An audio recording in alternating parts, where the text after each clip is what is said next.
Hello යාළුවනේ ඔයාලව සාදරයෙන් පිළිගන්නවා සිතුවමට. ඔන්න ඉතින් අද අපි සිතුවමෙන් කතා කරන්න යන්නේ හොරර් ඩේටා ඇප්ලිකේෂන්ස් ගැන.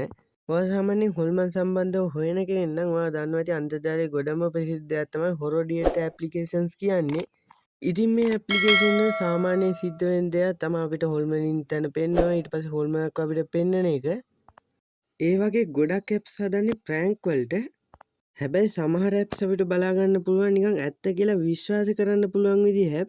අද අපි වීඩියෝ එකකින් කතා කරන්න යන්නේ අන්න ඒ විදිහ ඇප් එකක් අපි හඳුනගන්නේ කොහොමද කියලා.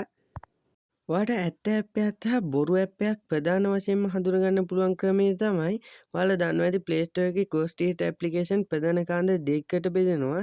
entertainment සහ prank කියලා. ඉතින් ඔයාලා තෝරගන්න ඕනි මෙතනින් entertainment applications. ඇත්ත ඇප් එකක් හොයාගන්න ඊළඟ ක්‍රමය තමයි Vox ඇප් එකක් කියන්නේ. ඉතින් මේ ඇප් එකේදී වෙන්නේ සාමාන්‍ය පැරනෝමල් සවුන්ඩ් එකක් ආව වුණොත් ඒක ඔයාලට පෙන්නන එක. ඊළඟ ඇප් එක තමයි කැමරාවකින් හොයාගන්න එක. ඇත්තටම අපි කැමරාවකින් කොහොමද හොල්මනක් හොයාගන්නේ? සමහර ආලෝකයන් තියෙනවා මිනිස්සෙක්ගේ හැකට පේන්නේ නැහැ. ඒවා ගොඩක් දුරට පේන්නේ කැමරාව වලට. ඉතින් ඔයාලට හිතලා බලන්න කළුවරේදී එන්නේ විදිහ ආලෝකයක් ඩිටෙක්ට් වුණොත් අන්නේ කැමරා ඇප්ලිකේෂන් වලින් ඒක හොයලා මෙයා හොල්මනක් කියලා හඳුනා ගන්නවා. අන්න ඒක තමයි කැමරා ඇප් වලදී සිද්ධ වෙන්නේ. ඒ කියලා හැම කැමරා ඇප් එකක්ම එහෙම නෑ. සමහර කැමරා ඇප්ලිකේෂන්ස් අපිව රවට්ටන්න තමයි හදලා තියෙන්නේ. මම මේ වීඩියෝ අන්තිමේට අපිට ඇත්ත කියලා හිතන්න පුළුවන් විදිහ ඇප්ලිකේෂන්ස් ටිකකුත් කියන්නම්.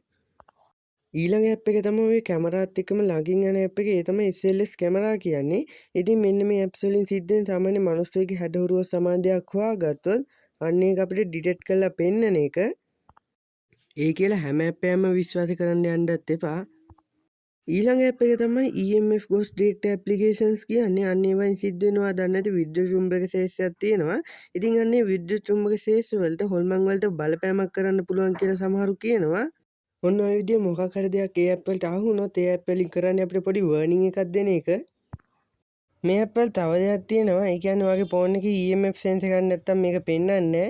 ඉතින් සාමාන්‍යයෙන් අලුතෙන් එන ෆෝන් වල නම් දැන් එන ෆෝන් වල පෙන්නනවා. ඉතින් පරණ ෆෝන් වල සමහර ඒවායි පෙන්නනවා. ඔය කට්ටියට try කරලා බලන්න පුළුවන් ඇප් එක download කරලා. ඔයාලට මතකද මම වීඩියෝ එකේ මුලදී වගේ කිව්වා ඇත්ත කියලා හිතන්න පුළුවන් විදිහ ඇප්ලිකේෂන්ස් ටිකක් කියනවා කියලා. මේ තියෙන්නේ අන්නේ ඇප්ලිකේෂන්ස් ටික. මේ පේන්නවාට මම පළවෙනිටම කියපු ඇප්ලිකේෂන් එක. මේවාට පේන්නේ කැමරාවෙන් ගෝස්ට් ඩේටින් කරන්න පුළුවන් විදිහ ඇප්ලිකේෂන්ස් ටිකක්. මේ පේන්න තියෙන්නේ වෙනත් ක්‍රම වලින් ගෝස්ට් ඩේටින් කරන්න පුළුවන් විදිහ ඇප්ලිකේෂන්ස් ටිකක්. ඒ වගේම මේක තමයි මගේ channel එකේ පළවෙනි YouTube වීඩියෝ එක. අද අපි වීඩියෝ එකේ මාතෘකාව වුණේ කොහොමද ඇත්ත ඇප්ස් සහ බොරු ඇප්ස් හොයාගන්න ගෝස්ට් ඩේටින් කරන්න පුළුවන් විදිහ. ඉතින් මේකෙදි මම ඉදිරිපත් කරේ මගේ මතේ මම ඒ කියන්නේ මම හොයාගත්තු දේවල් ටික. මේ ගෝස්ට් ඩේටින් ඇප්ලිකේෂන් වල EMF ගැන එහෙම. ඉතින් මේක විශ්වාස කරන්නට විශ්වාස කරන්නත් පුළුවන් නැතුව ඉන්නත් පුළුවන්. ඔයාලට 50-50 තියාගන්න පුළුවන්. ඒ කිව්වේ 150 මේ වීඩියෝ එක ගැන හිතන්න පුළුවන් මේක ඇත්තද නැත්තද කියලා ඔයාලට.